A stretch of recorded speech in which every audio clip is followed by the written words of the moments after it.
જય શ્રી કૃષ્ણ મિત્રો, સનાતની જેની ચેનલમાં આપનું હાર્દિક સ્વાગત છે। મિત્રો, આજના વિડીયોમાં આપણે સાંભળવાના છીએ ગરુડ પુરાણનો અધ્યાય નંબર 5। ઋષિઓના એ પૂછવા પર કે દુષ્ટ કર્મોથી મનુષ્ય કેવી રીતે છુટકારો મેળવી શકે છે, સૌનકજી બોલ્યા, હે મુનિ, આ ગરુડ પુરાણ સાંભળીને જ મનુષ્યને કર્તવ્ય બોધ થાય છે। કોઈ પણ શ્રેષ્ઠ ઉદ્દેશ્યની પૂર્તિ માટે હંમેશા સત્પુરુષોનો સંગ કરવો અને અસત્પુરુષોનો સંગ ત્યાગ કરવો જોઈએ। જે પોતાનું અને અન્યનું સાચું હિત કરે એને જ બંધુ સમજવા જોઈએ, જેમાં સારા ગુણ અને વિચાર જોવામાં આવે અને જે ધર્મની ભાવના રાખે છે તે સાચું જીવન જીવે છે।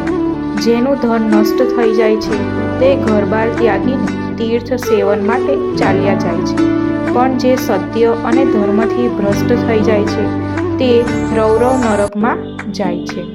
જે કોઈને વચન આપીને એનું પાલન નથી કરતા, જે ચુગલીઓ કર્યા કરે છે, જૂઠી સાક્ષી આપે છે, મદ્યપાન કરે છે, તે બધા નરકની ઘોર કષ્ટદાયક વૈતરણી નદીમાં નિવાસ કરે છે।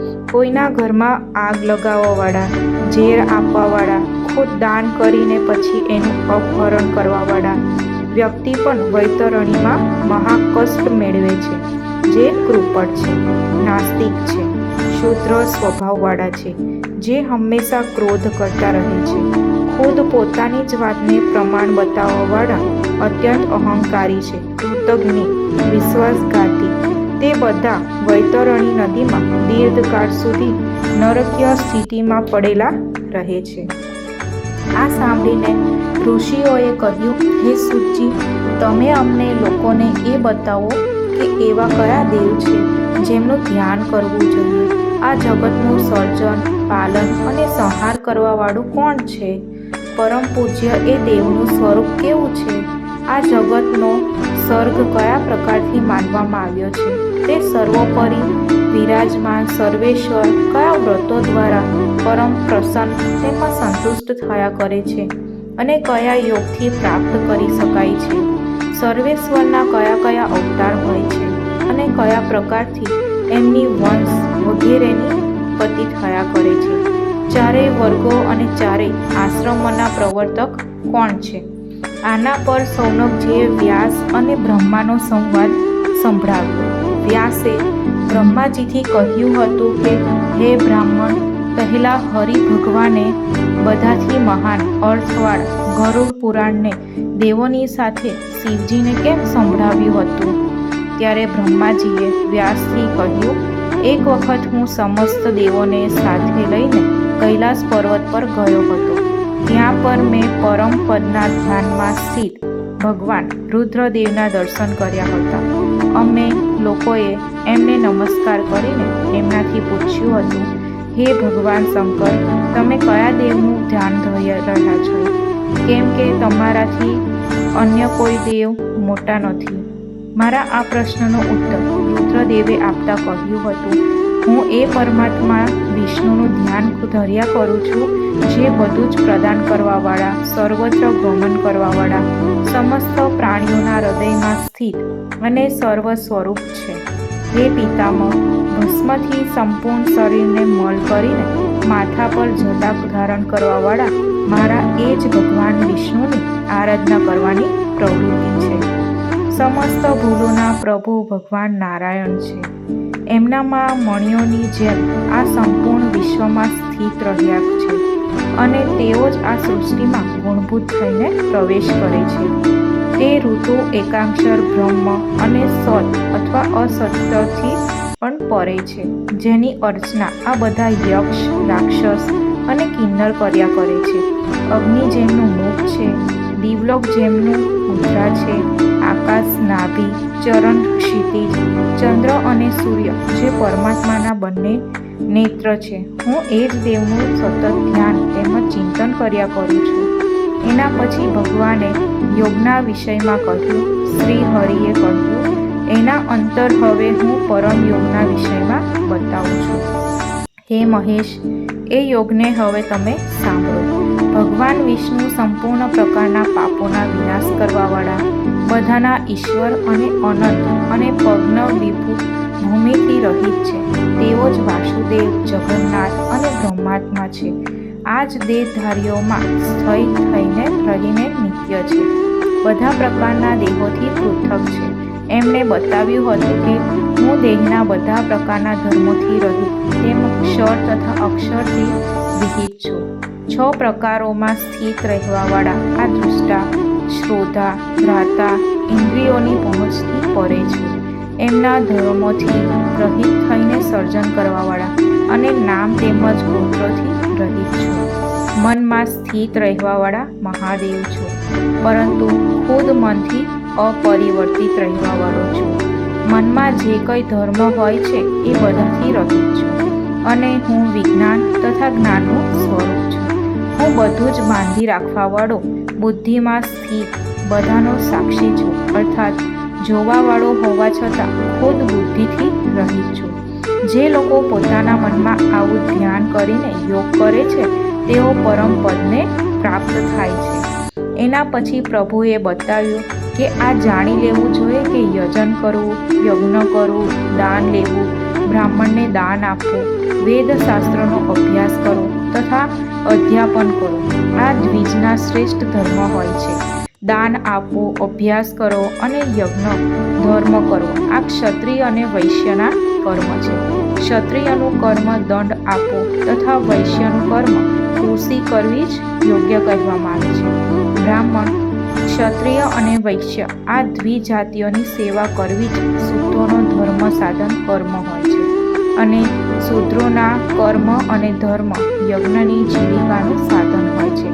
ભિક્ષાચરણ કરવી, ગુરુની સેવા કરવી અને સ્વાધ્યાય કરો, સંન્યાસ કર્મ અને અગ્નિકાર્ય, હવન વગેરે કરવા આ બ્રહ્મચારીના ધર્મ કૃત્ય હોય છે. સમસ્ત આશ્રમોના 2 પ્રકાર હોય છે. આગળ આ પ્રકારથી 4 ભેદ હોય છે. બ્રહ્મચારી બ્રહ્મનું આચરણ કરીને નૈષ્ઠિક અને બ્રહ્મ તત્પર હોય છે. બ્રહ્મચારી વિધિપૂર્વક ગુરુની પાસે બ્રહ્મચર્ય વિધિથી રહીને વેદોનું અધ્યયન કરે છે અને ફરી સમાવર્તન કરીને ગૃહસ્થ આશ્રમને ગ્રહણ કરે છે. જે બ્રહ્મચારી ગૃહસ્થાશ્રમમાં પ્રવેશ કરીને મરણ પર્યંત બ્રહ્મકર્મ, અતિથિઓની સત્કારપૂર્વક સેવા, યજ્ઞ કરવું, દાન આપવું અને બ્રહ્મચર્યનું પાલન કરવું આ ગૃહસ્થનું ધર્મ પાલન કરે છે. ગૃહસ્થી, ઉદાસીન અને સાધક ભેદથી 2 પ્રકારના થયા કરે છે. જે પોતાના કુટુંબના ભરણ પોષણમાં યુક્ત રહ્યા કરે છે તે સાધક ગૃહી થાય છે. દેવ, ઋષિ અને પિતર આ ત્રણેયના ઋણોને દૂર કરીને અર્થાત ચૂકવીને પછી પોતાની પત્ની અને ધન વૈભવનો ત્યાગ કરીને એકાકી વિચરણ કર્યા કરે છે તે મૌક્ષિક ઉદાસીન થાય છે.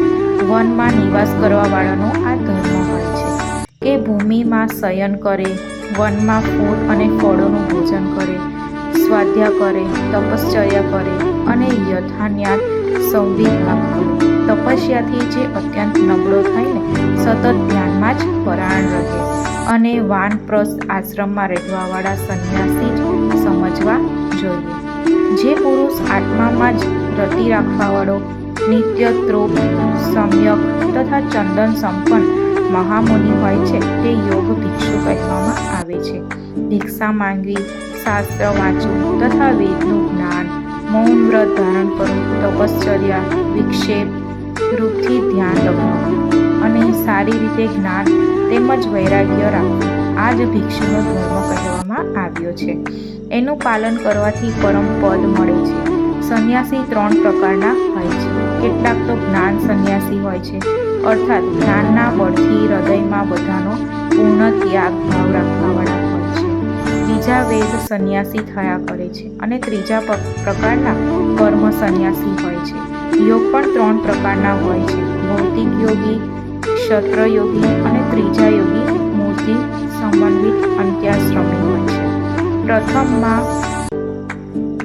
પ્રથમ ભાવના હોય છે અને દુષ્કર મોક્ષની ભાવના હોય છે અને ત્રીજમાં અંતિમ પારમેશ્વરી ભાવના થયા કરે છે. ધર્મથી મોક્ષ થયા કરે છે અને અથર્થથી કામની ઉત્પત્તિ થયા છે. આ રીતથી વૈદિક કર્મ પ્રવૃત્તિપરક અને નિવૃત્તિપરક 2 પ્રકારના થાય છે. જે જ્ઞાનપૂર્વક કર્મ થાય છે તે નિવૃત્તિ પરક થાય છે અને જે યુક્તિ તેમજ ધ્યેયપરક કર્મ હોય છે એ જ પ્રવૃત્તિ કર્મ કહેવામાં આવે છે. સત્ક્રિયાવાળા બ્રાહ્મણોનું પાલન ન્યાય કહેવામાં આવ્યું છે. સંગ્રામોમાં પલાયન ન કરવાવાળા પ્રાણીઓને ઇન્દ્રનું સ્થાન આપવામાં આવ્યું છે. પોતાના ધર્મનું અનુવર્તન કરવાવાળા વૈશ્યોને મારું સ્થાન હોય છે. પરિચર્યામાં હંમેશા સંલગ્ન રહેવાવાળા શૂદ્રોને ગાંધર્વ સ્થાન બતાવવામાં આવ્યું છે. એની આગળ હું અન્ય સ્થાનોના વિષયમાં બતાવું છું. સપ્ત ઋષિઓનું સ્થાન વનમાં રહેવાવાળા યાત્રીઓનું સ્થાન હોય છે, જે યચિત થાય છે અને ન્યાય કરવાવાળા તથા ઉદ્ધવરેતા હોય છે. તે આનંદ બ્રહ્મ સ્થાન છે, જ્યાંથી ફરી મુનિ પુનરાવર્તિત થયા નથી કરતા. યોગ્યોના વ્યોમ સંજ્ઞાયુક્ત પરમાક્ષર અમૃત સ્થાન હોય છે. તે આનંદમય તથા પરમ સ્થાન છે, જ્યાંથી ફરી માનવનું કોઈ પણ રૂપમાં પુનરાવર્તન આ સંસારમાં નથી થતું. 8 અંગોના વિશેષ જ્ઞાનથી મુક્તિ થયા કરે છે. એને હું સંક્ષેપમાં બતાવું છું, એને સાંભળો. અહિંસા વગેરે 5 યમ હોય છે. પ્રાણીઓની કાયિક એટલે કે શારીરિક, વાચિક તેમજ માનસિક હિંસાનું ન કરવું જોઈએ. અહિંસા કહેવામાં આવે છે. ભૂતોનું હિત કરવાવાળા ભાવ જ સત્ય હોય છે. બીજાની વસ્તુને ન ગ્રહણ કરવી અસ્તેય છે. મૈથુન ન કરવું બ્રહ્મચર્ય હોય છે. સમસ્ત વસ્તુઓનો પરિગ્રહ ન કરવો જ ત્યાગ છે. સત્ય વગેરે 5 નિયમ હોય છે. બાહ્ય અને આભ્યંતરના ભેદ 2 પ્રકારથી હોય છે. વિચાર, સત્ય તેમજ સંતોષ છે. તપશ્ચર્યા ઇન્દ્રિયોનો નિગ્રહ છે. સ્વાધ્યાય મંત્રોનો જાપ છે. પ્રાણાયામ હરિનું ભજન છે. પગ્ન વગેરે આસન છે. વાયુ પર વિજય પ્રાપ્ત કરી લેવો જ પ્રાણાયામ હોય છે. મંત્રના ધ્યાનથી જે સંપન્ન થાય છે તે પરમ કહેવામાં આવે છે. આ પ્રકારથી તે 2 તેમજ 3 પ્રકારના હોય છે. પૂરણ કરવાથી તે પૂરક થાય છે. નિશ્ચલ થવાથી કુંભક અને રેચનથી રેચક કહેવામાં આવેલ છે. 12 માત્રાઓવાળા લઘુ પ્રાણાયામ હોય છે અને 24 માત્રાઓવાળા દીર્ઘ પ્રાણાયામ હોય છે તથા 36 માત્રાઓથી યુક્ત પરમ શ્રેષ્ઠ પ્રાણાયામ હોય છે. પ્રાણ રોકવાને જ પ્રત્યાહાર કહે છે. બ્રહ્માત્મ ચિંતન કરવાને ધ્યાન કહે છે. મનની વૃત્તિને જ ધારણ કરવા કહેવામાં આવે છે. હું જ બ્રહ્મ છું. આ પ્રકારની જે અંતઃસ્થિતિ કરી લે છે તે બ્રહ્મની સ્થિતિને પ્રાપ્ત થઈ જાય છે. એને જ સમાધિ કહેવામાં આવે છે. હું આત્મા છું, બ્રહ્મ પર છે અને તે સત્ય તેમજ જ્ઞાન સ્વરૂપ તથા અનંત છે. બ્રહ્માનું વિજ્ઞાન જ આનંદમય છે અને તે ફક્ત તત્વમસી છે. હું બ્રહ્મ છું. હું શરીર વગરનું અને ઇન્દ્રિયોથી રહિત છું. હું મન, બુદ્ધિ, અહંકાર વગેરેથી શૂન્ય અને જાગૃત, સુષુપ્તિ વગેરેથી યુક્ત એનું જ્યોતિષ સ્વરૂપ છું. હું શુદ્ધ, બુદ્ધિયુક્ત અને સત્ય તેમજ આનંદ રૂપને પ્રાપ્ત સાધનોનો ચરમ છું અને આ રૂપમાં હું આત્મા સ્વરૂપ અદ્વિતીય છું. આ જે આદિત્ય પુરુષ છે તે હું જ અખંડિત છું. આ પ્રકારથી સ્વયંને ધ્યાન કરવાવાળા બ્રાહ્મણ આ સંસાર મહાબંધનથી વિમુક્ત થઈ જાય છે. એના પછી 14 મનુઓના વિષયમાં પૂછવા પર હરિએ કહ્યું, હવે અમે 14 મનુઓના વિષયમાં બતાવીએ છીએ અને એમના સુખ, શુક્ર વગેરેને બતાવીએ છીએ. પહેલા સ્વયંભૂ મનુ થયા હતા તથા અગ્નિધાથી એમના પુત્ર થયા હતા. મરીચી, અત્રિ, અંગિરા, પુલસ્ય, પુલ, ઋતુ અને મહાન તેજવાળા વશિષ્ઠ આ 7 ઋષિવૃંદ બતાવવામાં આવ્યા છે. ચાખ્ય, અભિત્યાખ્ય, શુક્ર તથા યામ અને દ્વાદશ આ બધાને સોમપાઈ કહેવામાં આવે છે. આમના શત્રુ વિશ્વભૂખ, વામદેવેન્દ્ર, વાસ્કદી થયા હતા. તે દૈત્ય ભગવાન વિષ્ણુ દ્વારા ચક્રથી માર્યા ગયા હતા. એના અનંતર સ્વરોચિત મનુ થયા હતા. એમના પુત્ર મંડલેશ્વર, ચૈત્રક, વિનદ, વિદ્યુત, રવિ, બૃહદગુણ અને મહાન બળ તેમજ પરાક્રમવાળા હતા. ઉર્જ, સ્તંભ, પ્રાણ, ઋષભ, નીચલ, દગંભોલી અને અરવવી આ 7 ઋષિ બતાવવામાં આવ્યા છે. 12 તુષિત કહેવામાં આવ્યા છે અને પારાવત બતાવવામાં આવ્યા છે. આ રીતથી આ ગણના પૂરી થાય છે. દેવોના ઇન્દ્ર, વિપસ્થિત હતો અને એનો શત્રુ પુરકૃત્સર હતો. ભગવાન મનુસૂદને હાથીના રૂપે તેને માર્યો હતો. ઔતમ મનુના પુત્ર ઓજ, પરશુ, વિનિત, સુકૃત, સુમિત, સુવર, સૂચિ, દેવ, દેવવૃત તથા મહોત્સા મુખ્ય રુદ્ર હતા. એ મન્વંતરમાં રજોથા, ઊર્ધ્વબાહુ, શરણ, અંચ, મુનિ, શુલ્પા અને શક્ર આ સપ્તર્ષિ બતાવવામાં આવ્યા છે. વશવર્તી, સ્વધામાન, શિવ, સત્ય અને પ્રતદન આ 5 દેવગણ બતાવવામાં આવ્યા છે. તે બધા 12 હતા. એક સ્વશાંતિ નામે ઇન્દ્ર હતા અને એના શુક્ર પ્રલંબ નામધારી દાનવ હતો. એ દાનવને મત્સ્યનું સ્વરૂપ ધારણ કરવાવાળા હરિવિષ્ણુએ નષ્ટ કર્યા હતા. વામસ નામના મનુના પુત્ર જાનુર્જય, નિર્ણય, નવખ્યાતિ, નૃપ, દ્વિયભૃત્ય, વિનિક્ષિપ, હવકુંડી, પ્રસ્થલા, કૃતબંધુ, કથ હતા. અને જ્યોતિધાયા, તુષ્ટ, કાવ્ય, ચૈત્ર, શ્વેતાગ્નિ, હેમક આ 7 મુનિ બતાવવામાં આવ્યા છે. સુરાગા અને સ્વધિક હરિ હતા તથા દેવતાઓના 4-5 વંશગુણ થયા હતા. એમનું સ્થાન પ્રમુખ હતું. એમનો ઇન્દ્ર શિવી અને એમનો શત્રુ ભીમરથ કહેવામાં આવ્યો છે. ભગવાન હરિએ કૃમાવતાર ધારણ કરીને ભીમરથ અસુરનો વધ કર્યો હતો. રૈવત મનુના પુત્ર મહાપ્રાણ, સાધકવન, બંધુ, નિર્મિત્ર, પ્રત્યંગ, પરાહા, સૂચિ, દ્રઢવત અને કેતુશૃંગ થયા હતા. હવે આપણે મન્વંતરના ઋષિઓનું વર્ણન કરીએ છીએ.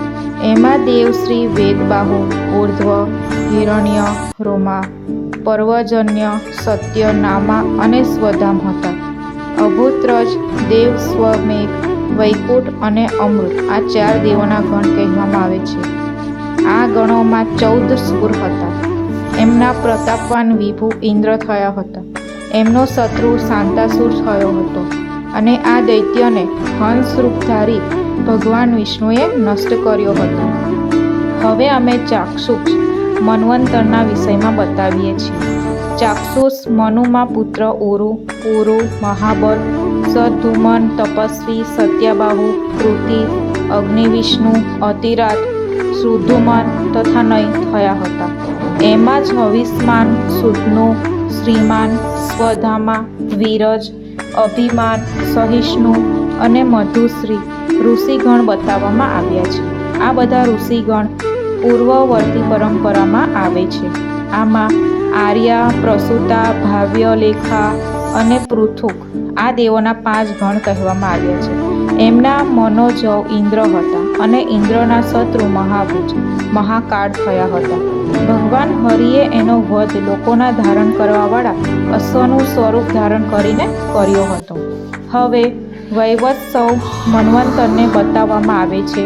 વૈવત્સવ મનુના પુત્ર સૌ વિષ્ણુ પરાયણ થયા હતા. એમના નામ આ છે: ઈક્ષ્વાકુ, નાભાખ્ય, વિશિષ્ટસર્જાતિ, ભવિષ્યંત, પાશુનભ, નેદિષ્ટ, કુરૂપ, પ્રદ્યુમન, અત્રિ, વશિષ્ઠ, ભગવાન, જામદગ્નિ એટલે કે પરશુરામ, કશ્યપ, ગૌતમ, ભારદ્વાજ અને વિશ્વામિત્ર તે એ મન્વંતરના 7 ઋષિ છે. આ ક્રમમાં 40 મરુદ્ગણ કહેવામાં આવ્યા છે અને આદિત્ય, વસુ અને સાધ્ય આ 3 દ્વાદશક ગણ હતા તથા 11 રુદ્ર થયા હતા અને 8 વસુ હતા. અશ્વિની કુમાર પણ બતાવવામાં આવ્યા છે તથા 10 વિશ્વ દેવતાઓનું પણ વર્ણન કરવામાં આવ્યું છે. 10 અંગીર રસ દેવ છે તથા 9 દેવગણ છે. એનામાં તેજસ્વી નામવાળા ઇન્દ્ર થયા હતા અને એમનો શત્રુ હિરણ્યાક્ષ દૈત્ય હતો. એ દૈત્યનો ભગવાન વિષ્ણુએ વરા અવતાર લઈને વધ કર્યો હતો. હવે આપણે સાવર્ણ્ય ભવિષ્ય મનુમાં વિષયમાં બતાવીશું. સાવર્ણ્ય મનુના પુત્ર વિષય, અર્વવીર, નિદે, સત્ય, વાકૃતિ, ગરિષ્ઠ, વાચ અને સંગતિ હતા. અશ્વત્થામા, કૃપ, વ્યાસ, માલો, દીપ્તિમાન, ઋષ્યભ, ભૃંગ, રામ હતા. એ મન્વંતરના 7 ઋષિ છે. સુતપા, અમૃતાભા અને મુખ્યા આ એ દેવોના ગણ છે જે પોતાની શક્તિમાં પૂરા છે. આમનો ઇન્દ્ર વિરોચનનો પુત્ર બલિ થયો જેણે ભૂમિના 3 પગની યાચના કરવાવાળા વામન રૂપધારી વિષ્ણુને બધું જ આપીને રુદ્ર ઇન્દ્રપદનો ત્યાગ કરીને સિદ્ધિને પ્રાપ્ત કરી હતી. હવે આના અંતર વારુણી, દક્ષ, સર્વાણી 9મા પુત્રને સાંભળો.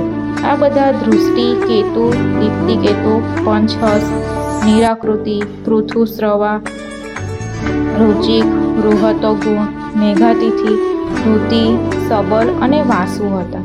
એમની સાથે જ્યોતિષ્માન, હવ્ય, વિભુ અને ઈશ્વર આ ઋષિગણ થયા હતા. એમાં મરીચી, ગર્ભ અને સ્વર્ધમાં આ 3 મુખ્ય હતા. આમાં દેવોના શત્રુ કાલક સંજ્ઞાવાળો છે. એનું હવન કરવાવાળા પદ્મનાભ થયા હતા. 10મ મનુપુત્રોના નામ છે સુક્ષેત્ર, ઉત્તમોજા, ભરિષ્યણ, વીર્યવાન, સતાનિક, નિર્મિત્ર, કૃત્સેન, જયદ્રથ, ભૂરિદ્યુમન અને સુવર્ચા. આમનો ઇન્દ્ર શાંતિ નામધારી હતો. અયોમૂર્તિ, હવિષ્માન, સુખ, અવ્યય, નાભાગ, અપ્રતિતિમ અને સૌરભ આ મન્વંતરના ઋષિગણ હતા. હવે હું 11મા મનુના પુત્રને બતાવું છું. સર્વત્રંગ, સુશર્મા, દેધ્વાનીય, પુરુ, ગુરુક્ષત્રવર્ણ, ઈડસુ, આજરક છે. હવિષ્યમાન, હવિષ્ય, વરુણ, વિશ્વ, વિસ્તર, વિષ્ણુ અને અગ્નિતેજા આ 7 ઋષિ છે. વિહમગમ, કામગમ, નિર્માણ, રુચિ અને એકય રુચિ એમના ગણ છે. ઋષિ ઇન્દ્ર છે. 10 ગ્રીવ એનો શત્રુ છે. આ રીતે આમની વિશાળ પરંપરા છે. હવે દક્ષ પુત્ર મનુના 12 પુત્રોનું શ્રવણ કરો. એમના નામ છે દેવવાન, ઉપદેવ, દેવ, શ્રેષ્ઠ, બિઠુરજ, મિત્રવા, મિત્રદેવ, મિત્રવિંદુ, વીર્યવાન, મિત્રવા, પ્રવા આ બધા દક્ષ પુત્ર મનુના પુત્ર છે. તપસ્વી, સુતપા, તપોભૂતિ, તપોરતિ, તપીકૃત, ધૃત અને અન્ય આ તપોધન 7 ઋષિ છે. સ્વરધર્મા, સુતપા, હરિત, રોહિત તથા સુરારી આ ગણ છે અને પ્રત્યેકની પાસે 10 ગણ છે. રુદ્ધામા, ભદ્ર, ઇન્દ્ર છે અને એમની પાસે શત્રુ તારક નામવાળો દૈત્ય છે. શંકર હરિ ભગવાને કાર્તિકેય થઈને એનું હનન કર્યું. હવે 13મા રોચ્ય મનુના પુત્રને જાણી લો. હું એમને અહીંયા બતાવું છું. એમના નામ ચિત્રસેન, વિચિત્ર, તપોધર્મરથ, ધૃતિ, સુનેત્ર, ક્ષેત્રવૃત્તિ છે. ધર્મ, દ્રઢ, ધૃતિમાન, અવ્યય, નિશારૂપ, નિરુત્સુક, નિર્માણ અને તત્વદર્શી આ 7 ઋષિ બતાવવામાં આવ્યા છે. સ્વરોમાણ, સ્વર્ણમાળ, સ્વકર્મણ દેવગણ છે. એમના 33 વિભેદ છે જે કે ત્યાં પર દેવોના ગણ હોય છે. એમના આરાધ્ય દેવસ્પતિ ઇન્દ્ર છે. એ ઇન્દ્રના શત્રુ ઇષ્ઠિમ નામનો દાનવ છે. આ દાનવનું અમે માધવ મયુરનું સ્વરૂપ ધારણ કરીને હનન કરીશું. 14 મનુના પુત્રોના નામ આ છે ઉરુ, ગંભીર, ધૃષ્ટ, તપસ્વી, ગ્રા, અભિમાન, પ્રવીર, જિષ્ણુ, સ્કંદન, તેજસ્વી, દુર્લભ, અગ્નિઘ્ન, અગ્નિબાહુ તથા માગધ, સૂચિ, જીત, મુક્ત, શુક્ર, તપોરવિ અને શ્રુત આ 14મા મનુના 7 ઋષિ છે. ચાક્ષુષ, કર્મનિષ્ઠ, પવિત્ર, ભ્રાતિન અને બાચા આ 5 દેવોના ગણ છે કે જે સ્થાપક બતાવવામાં આવ્યા છે. એ દેવતાઓના ઇન્દ્રનું નામ સૂચિ છે. એનો શત્રુ મહાદૈત્ય છે જેના હનન કરવાવાળા ખુદ ભગવાન હરિ એક જ દેવ છે. તે જ 4 રૂપથી વિદ્યમાન છે. વ્યાસના રૂપવાળા વિષ્ણુએ ફરી સમસ્ત પુરાણોની રચના કરી છે. 18 પુરાણ, 4 વેદ, એ વેદોના 6 અંગ, શાસ્ત્ર, મીમાંસા, ન્યાયશાસ્ત્રનો વિસ્તાર, પુરાણ, ધર્મશાસ્ત્ર, આયુર્વેદ, અર્થશાસ્ત્ર, ધનુર્વેદ, ગાંધર્વ વેદ આ જ બધી 18 વિદ્યાઓ કહેવામાં આવે છે. ગરુડજીએ પૂછ્યું કે હવે તમે પોતાના ધ્યાનનું મહત્વ બતાવો. શ્રી હરિએ કહ્યું, હવે હું હરિના ધ્યારૂપને તમને બતાવું છું. જે ધ્યાન આ માયાતંત્રનું વિચ્છેદન કરવાવાળું છે. હે ખગ, તે હરિનું ધ્યાન મૂર્ત ધ્યાન તેમજ અમૃત્ય ધ્યાન આ ભેદોથી 2 પ્રકારનું હોય છે. ભાવરૂપથી સ્મરણ કરવું અમૃત ધ્યાન હોય છે. તે તો મેં તમને પહેલાં બતાવી દીધું છે. જ્યારે હું ભગવાન હરિ અર્થાત ખુદના મૃત ધ્યાનને બતાવું છું એનું શ્રવણ કરો. કરોડો સૂર્યોની સમાન પ્રકાશવાળા વિષ્ણુ અને હરિ બ્રાજિષ્ણુ હોય છે. કુંદના ફૂલ અને ગાયના દૂધની સમાન ધવલ વર્ણવાળા હરિનું ધ્યાન મુક્તિની ઈચ્છા કરવાવાળાઓએ કરવું જોઈએ. હરિનું સ્વરૂપ વિશાળ તેમજ પરમ સૌમ્ય શંખથી સમન્વિત છે. ભગવાન હરિ સહસ્ત્રો સૂર્યના તુલ્ય જ્વાળાઓની માળાઓથી ઉગ્ર રૂપવાળા ચક્રને ધારણ કરે છે. હરિનું સ્વરૂપ પરમ શાંત છે. એમનું દર્શન રૂપ પરમ શુભ છે અને ગદા હાથોમાં ધારણ કરેલા છે. રત્નોની આભાથી અતીત જાજ્વલ્યમાન મહાન કિંમતી કિરીટથી સુશોભિત છે.